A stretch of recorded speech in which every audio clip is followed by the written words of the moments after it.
Brazil are the undisputed kings of futsal.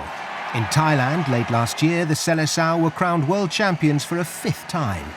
And in the thick of it, as the celebrations got underway, was Falcao, one of the indoor game's great exponents. For me, my passion has always been futsal. I used to play with a ball in the streets with my friends. And in Brazil, as in many other places around the world, there is always a futsal court in school. So I would take a yogurt to school, eat it, and then I would play by kicking the pot around. Falcao has been Brazil's star turn for several years now, and he was voted the tournament's best player at each of the last 3 FIFA Futsal World Cups. Now 35, he's one of the country's best-known sportsmen, and such is his talent, back in 2005, he tried his luck at the 11-a-side game with Sao Paulo. It was good. I think I could have been given more opportunities, and I do believe it could have worked out. But I didn't get enough chances to show what I could do. The opportunities weren't there. In Brazilian futsal, I've always been very well respected. I've always had many individual sponsors due to what I represented within the game.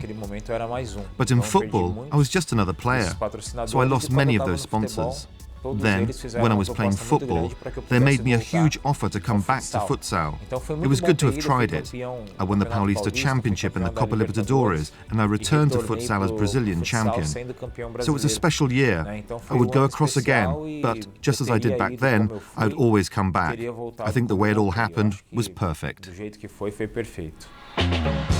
By the time Brazil hosted the FIFA Futsal World Cup in 2008, Falcao was fully committed to the indoor game.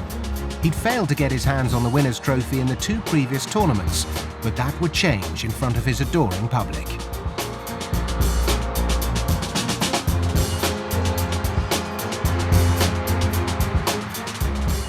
It was a very special moment to play a World Cup in our own country.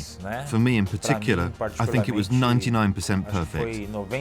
Unfortunately, in the final, I got injured at the start of the second half, just as I was playing my best match of the tournament. We won the title after a penalty shootout. It really was very emotional, right to the end. It was perfect. 2012 was a similar story, although penalties were not needed on this occasion to get the better of Spain. Illness restricted Falcao to just 4 appearances for Brazil, but he did score 4 goals, including that effort in the final. And now his tally for the national team is fast approaching 350. Throughout his career, Falcao has managed to entertain and deliver. The titles he's won make him the great player he is, simply adding to the spectacle. His age is beginning to show, but he remains a player that everybody likes. The fans like him, as does the coach. Sometimes there are players that only the fans or the coach likes, but Falcao manages to unite them both.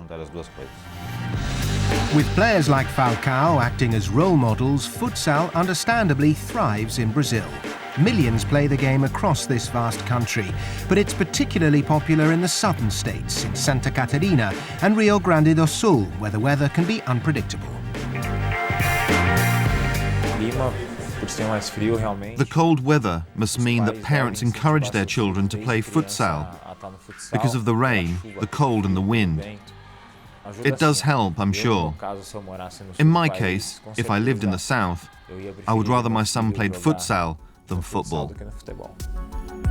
With 5 games scheduled for Porto Alegre next year, visitors to Rio Grande do Sul could well get a glimpse of futsal. It's fast, it's skillful, and at the end of 40 minutes, Brazil normally wins.